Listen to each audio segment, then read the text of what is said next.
अस्सलाम वालेकुम guys, I hope you are doing fine.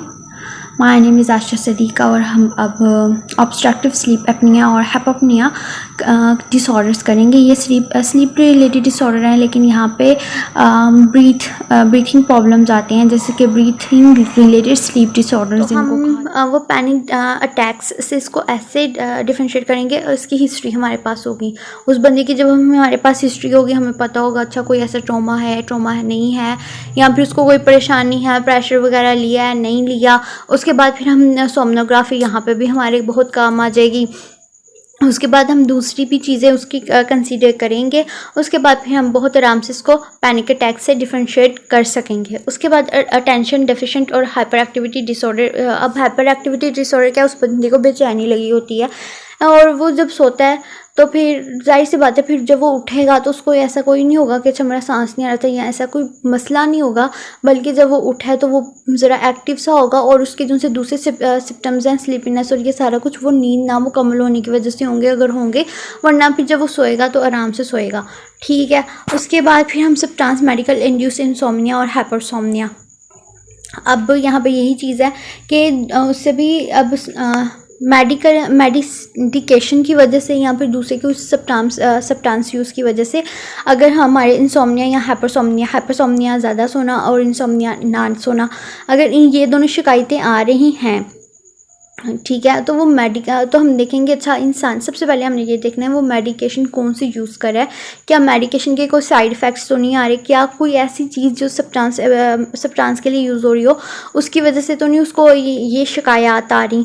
तो उससे भी फिर हमारे लिए ईजी हो जाता है डिफरेंशिएट डायग्नोस करना। ठीक है। और सबसे मेन बात सोमनोग्राफी। सेकंड हमारा टाइम पीरियड क्या था, अगर माइल्ड हम करेंगे 1 to 3 months, और अगर 3 months से ज़्यादा हो जाएगा तो हम उसको मॉडरेट कंसीडर करेंगे, और अगर तकरीबन 1 साल में 2 या 2 से ज़्यादा बार हो रहा है तो हम उसको स्वेयर कंसीडर करेंगे। उसके बाद फिर हम कॉमोबिटीज़ भी देख लेते हैं। अब हमने डिफरेंशिएट डायग्नोसिस के बाद कॉमोबिटीज़ के देखते हैं। कॉमोबिटीज़ में सिस्टमेटिक हाइपरटेंशन हम कहते हैं जब बीपी उसका कंट्रोल ना हो रहा हो, किसी बंदे का बीपी जो है वो हाई रह रहा हो तब। Coronary artery disorder. उसके बाद heart failure, stroke, diabetes, increase mortality और consistent associated with obstructive sleep apnoea और हाइपोपनिया। अब यहाँ पे वही चीज़ें आ जाएगी कि उसको क्रोनरी आर्टरी डिसीज़ है, या फिर उसको हार्ट फेलियर कोई ऐसी मसला है, या फिर स्ट्रोक, कोई फालिज अटैक वगैरह, डायबिटीज़ का, या फिर इस तरह की कोई भी। तो ये क्या करती है, ये ऑब्स्ट्रक्टिव स्लीप अपनिया और हाइपोपनिया की एक जो सी कंसिस्टेंसी एसोसिएट करता है इन चीज़ों से, कि अगर उसको इनमें से कोई मसला है तो फिर वो खराटे भी ले रहा है, उसको सांस का भी, ब्रीदिंग प्रॉब्लम्स भी अराइज हो रहे हैं। ठीक है। अगर उसको हार्ट फेलियर, स्ट्रोक या डायबिटीज़ या फिर हाइपरटेंशन का कोई प्रॉब्लम है, तो हाइपरटेंशन में जब हम देखते हैं बीपी उस बंदे का तेज़ हो रहा है तो उसका ब्रीथ भी जिनसे वो इरेगुलर हो रहा होता है, तो फिर उन ब्रीदिंग प्रॉब्लम्स भी अराइज होंगे उसकी वजह से। जब ब्रीदिंग प्रॉब्लम्स अराइज होंगे तो उसको फिर ऑब्स्ट्रक्टिव स्लीप एपनिया और हाइपोपनिया भी अराइज हो जाएगा। उसके बाद फिर रिस्क एस्टिमेट अगर हम करें 30% टू एज मच एज 300% जो से हैं, मॉडरेट टू सीवियर जो से हैं वो हैं ऑब्स्ट्रक्टिव स्लीप एपनिया के या हाइपोपनिया। उसके एविडेंस जो है वो पल्मोनरी हाइपरटेंशन है, राइट हार्ट फेलियर है, और अगर हम मज़ीद देखें तो हाइपोपनिया, ऑब्स्ट्रक्टिव स्लीप एपनिया और हाइपोपनिया जो है वो रेयरली देखा जाता है, ये बहुत रेयरली ही देखा जाता है कि when present indicate either very severe disease or associate hypoventilation or cardiopulmonary कॉमोर्बिडीज़ की। ये सारी हमने पीछे पढ़ी हैं कि इन सब के साथ वो कॉमोर्बिड होता है, लेकिन फिर हम आगे देखते हैं कि अगर हम देखें कि ये किसी बहुत स्वेयर डिजीज़ के साथ भी ये ज़्यादा हो रहा है तो फिर हम हाइपोवेंटिलेशन या फिर कार्डियोपल्मोनरी कॉमोर्बिडीज़ में ऐसा होता है कि ये ज़्यादा स्वेयर हो जाता है। उसके बाद हम मज़ीद कॉमोर्बिडीज़ को देखते हैं, तो उसमें फिर हम देखते हैं इंक्रीज फ्रीक्वेंसी के न्यूरोलॉजिकल कंडीशंस को भी कंसीडर करेंगे, जैसे पार्किंसन डिजीज़ हो गई, सेरेब्रोवास्कुलर डिजीज़ कोई भी ऐसी हो गई, या फिज़िकल फाइंडिंग्स को भी रिफ्लेक्ट करेंगे। उसकी वजह से फिर हम उसको कॉमोबिटी में लेंगे। उसके अलावा जैसे कि हमने पीछे हमने रिस्क फैक्टर्स में भी पढ़ा था, डिफॉर्मेशन ऑफ फेशियल बोन्स, तो उस तरह वो भी चीज़ देखेंगे।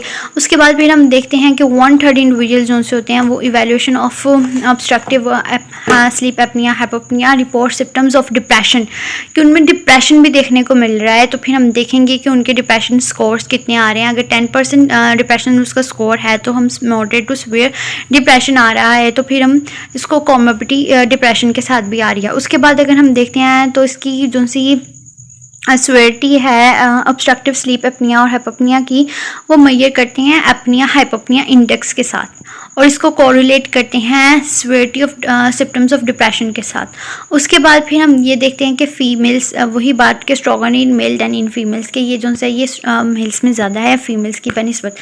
इन शॉर्ट अब मैं आपको बताऊं, इन शॉर्ट यही चीज़ है कि कोई भी ऐसी ये फिज़िकल कोई भी फिज़िकली कोई ऐसी मसला हो गया, यहाँ पे पार्किंसन डिजीज़ हो गई, या पार्किंसन डिजीज़ हम देखते हैं कि वो ज़्यादा एज की वजह से होती है, और मसल कोऑर्डिनेशन उसमें इतनी नहीं होता, मोटर कोऑर्डिनेशन जो सी होती है वो डिटोरिएट हो रही होती है पार्किंसन डिजीज़ में। और जैसे कि अगर हमारी कोई न्यूरोलॉजिकल कंडीशन ज़रा ख़राब हो रही है तो उसमें क्या है कि मोटर कोऑर्डिनेशन हमारी वो कम हो रही है।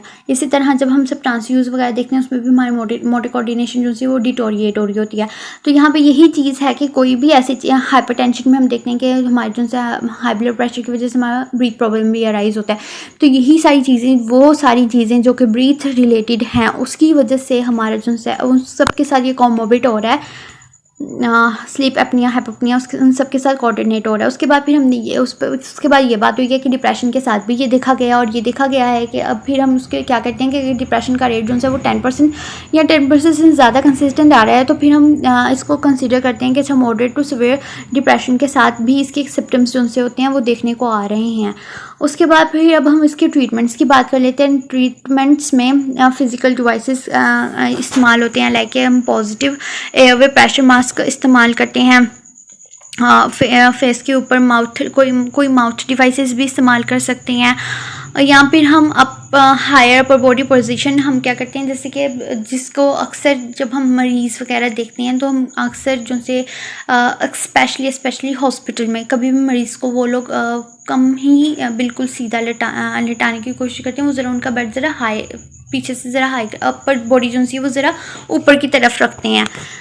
इसी तरह है हाई अपर बॉडी पोजीशन। फिर है न्यूरो स्टिमुलेशंस के, फिर कुछ ना कुछ ऐसे न्यूरो स्टिमुलेशन, कोई ऐसी डिवाइस देनी जिसकी वजह से उसकी न्यूरो स्टिमुलेशन रहे। जैसे कि पीछे मैंने आपको बात की कि उसकी मोटर कोऑर्डिनेशन जो सी वो डिटोरिएट हो रही है, तो वो स्टिमुलेशन इसलिए कि उसकी मोटर कोऑर्डिनेशन जो सी है वो डिटोरिएट ना हो, वो स्टिमुलेट उसको करने के लिए। इसके लिए अगर ओबीस पर्सन है तो उसके लिए सर्जरीज हैं, और वेट लॉस भी कंसिडर किया जाता है। इसके लिए कोई लाइट थेरेपी, डार्क थेरेपीज़, ये थेरेपीज़ होती हैं, साइकोलॉजिकल थेरेपीज़ हैं, लाइट थेरेपी, डार्क थेरेपी। और उसके लिए एक मेलेटोनिन सप्लीमेंट्स भी दी जाती हैं। मेलेटोनिन सप्लीमेंट्स जो सी हैं ये स्लीप इंड्यूस करने के लिए यूज़ होती हैं।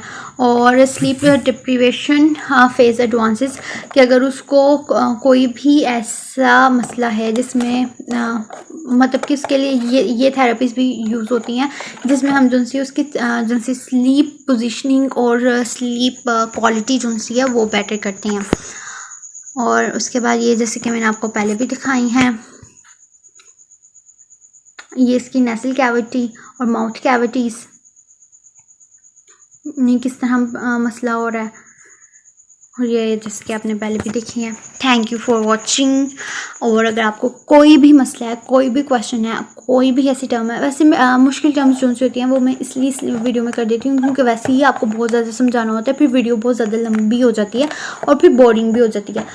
मैंने माना इल्म बहुत अच्छा है और बहुत ज़रूरी भी है, लेकिन मैं ये भी जानती हूँ कि आप कैसे हैं और मैं कैसी हूँ।